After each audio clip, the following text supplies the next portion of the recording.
ఏపీలో జరిగినటువంటి మరో దారుణ ఘటన బయటపడింది.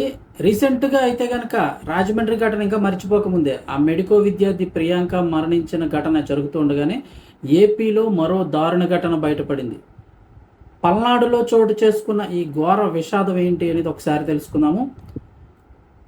ఏపీలో జరిగింది ఇది. ప్రేమించిన యువతి పట్టించుకోవడం లేదని ఆ ప్రియుడు ఎవరైతే ఉంటాడో అతను దారుణంగా హతమార్చడమే కాకుండా అనంతరం పెట్రోల్ పోసి డెడ్ బాడీని తగలబెట్టేశాడు.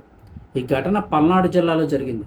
బాలసైదులు అనే యువకుడు కారంపూడి మండలం ఇనుపరాజపల్లి ఆ కాలువ కట్ట వద్ద హసీనా అనే యువతిని కత్తితో పొడిచి హత్య చేశాడని చెప్తున్నారు.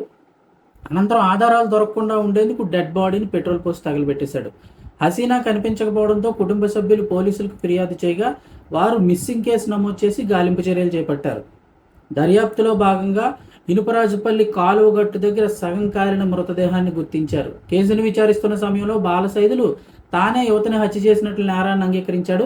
గత 5 ఏళ్లుగా ప్రేమిస్తున్న హసీనా ఉద్యోగంలోకి చేరిన తర్వాత తనను పట్టించుకోవటం లేదు అన్న అనుమానంతో బాలసైదులు ఆమెను హత్య చేసినట్లు పోలీసులు వెల్లడించారు. ఈ ఘటన జిల్లా వ్యాప్తంగా ఇప్పుడు కలకలం రేపుతుంది. నిందితుడిని కఠినంగా శిక్షించాలని యువతి కుటుంబ సభ్యులైతే కనుక డిమాండ్ చేస్తున్నారు. ఏపీలో వరుస ఘటనలు ఇదొక దారుణమైన ఘటన. చంపేయడమే కాకుండా పెట్రోల్ పోసి తగలబెట్టేసి ఏమీ తెలియనట్టు ఊరుకున్నాడు. యువతి కుటుంబ సభ్యులు మిస్సింగ్ కంప్లైంట్ ఇచ్చిన తర్వాత విషయం అయితే బయటపడింది.